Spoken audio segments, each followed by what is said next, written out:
Welcome back.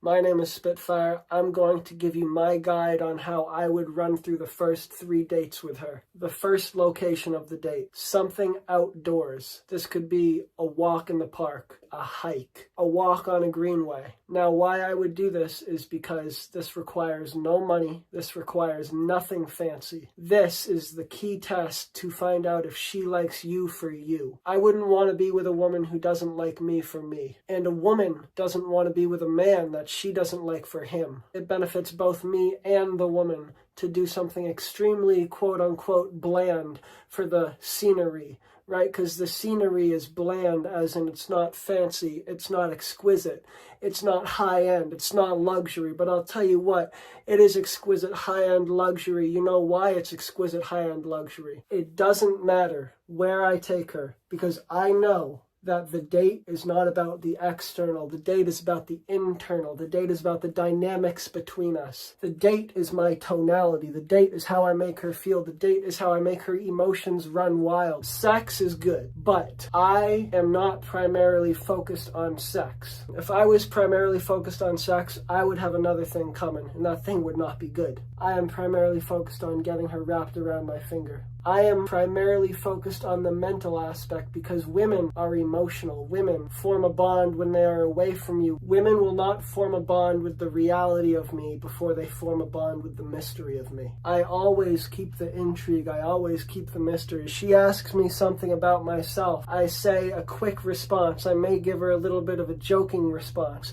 Joking with tonality, not joking as in a friend, joking with tonality. And then I flip it back around on her. She likes to talk about herself, and at the end of the date, she's like, wow, I still don't know anything about him. I want to see him for a second time. This is how I would do it. Let me run you through what my thought process used to be. My thought process was I had to prove myself to her. Now I'm not a simp. She has to prove herself to me. Spiritual awakening, I have to maintain a mystery. I have to maintain a mysterious aura around my whole demeanor, around my whole personality. And I do this by the tonality in my voice. I do this by the fact that she still doesn't know anything about me, really. All she knows is that she had fun on the date. It doesn't matter where I go if she has a genuine interest in me. You're walking, you're hiking up the mountain. She's like, oh, it's long. It's okay. I believe in you. I believe in you. Just continue on.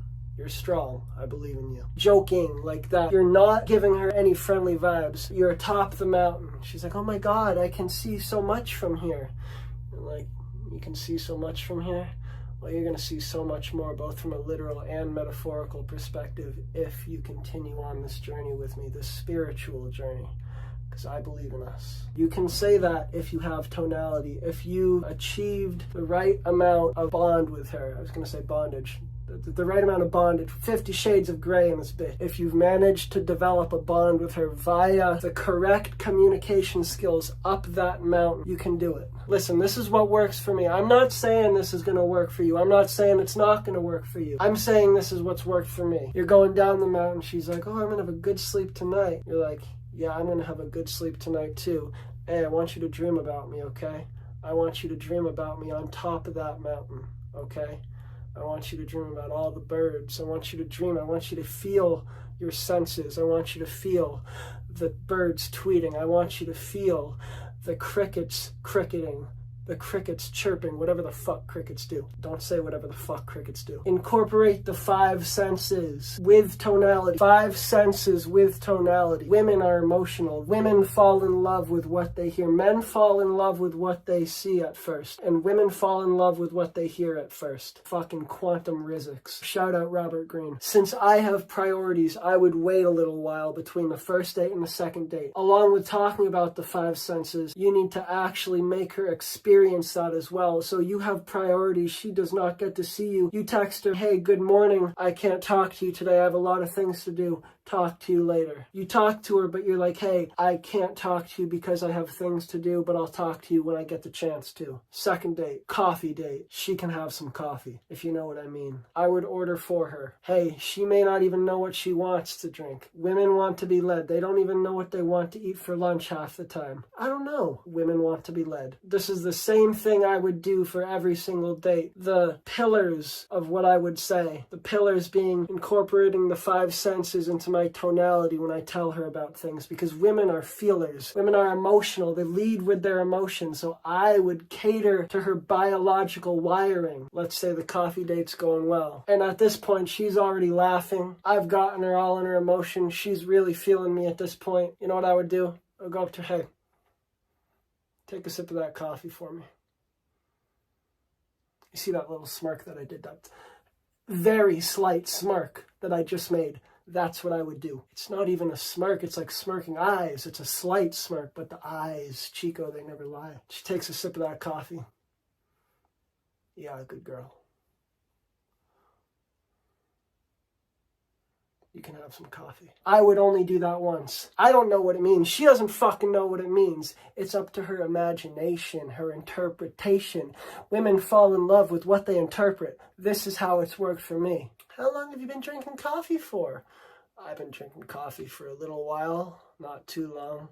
Why? How long do you think I've been drinking coffee for? Boom. See, you flip it on her. You flip it on her. I'm vague in what I say. I'm vague in what I say. And I flip it back around on her. Because this leads her to interpret more, to imagine more. This got me further than any sex ever did. Women don't have sex in the physical plane like men do. Women have sex in the mental plane. Men have sex in the physical plane.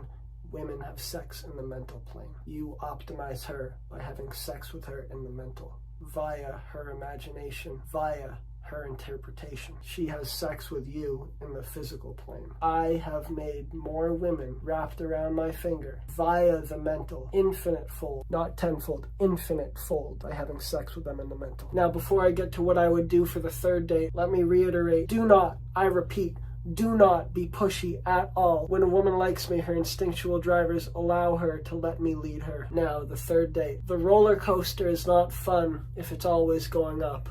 The roller coaster is fun when it goes down. The same with her emotions. In her roller coaster of emotions, always going up is not ideal. She needs the down as much as she needs the up. Therefore, don't be afraid to be bold. Now, you may come across as a little bit blunt, a little bit abrupt, a little bit rude. That's fine. Guess what? She forgave me for being a jerk. She didn't forgive me for being a pussy. Now, on the third date, I would bring her to a horror movie. Not any other genre.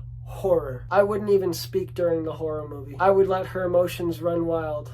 Oh, it's too scary. I don't like horror movies. Oh, it's okay. I'm with you. You know I'm with you, right? It's too scary. Well, I want during horror movies. It's okay. I'm with you. Hey, you confide in me, right? You trust me. I know you do. I believe in you. You can do this. Come on, let's just keep watching. Listen, you can hold on to me if you think it's scary, but I want you to keep watching, all right? Okay. You're there for her. You are there for her when her emotions run wild through the horror movie. You've got her. Now, if I thought horror movies were too scary, I wouldn't even allow myself to date a woman in the first place. How am I going to protect a woman if I can't protect myself from pixels on a screen? It does not matter where you go. I don't give a fuck. Hypothetically, you could take her to the most luxurious spot in town, penthouse, 5-star, on top of a fucking skyscraper. First date. I'm not saying this is recommended. All I'm saying is your demeanor is literally 100% what matters. Your demeanor and your true intentions is 100% what matters. My ability to make her exist in the mental plane rather than on the physical plane is what allowed me to make her fall in love with me. I'm SpitFire, TikTok, Instagram, I have a blog, I have a Facebook, I have a YouTube, I have a Rumble, I have a mailing list. You can have a free one-on-one consultation with me if you so desire. Go through all my videos, everything I have on every platform, my rapid fire. I have another rapid fire video before this. Until next time.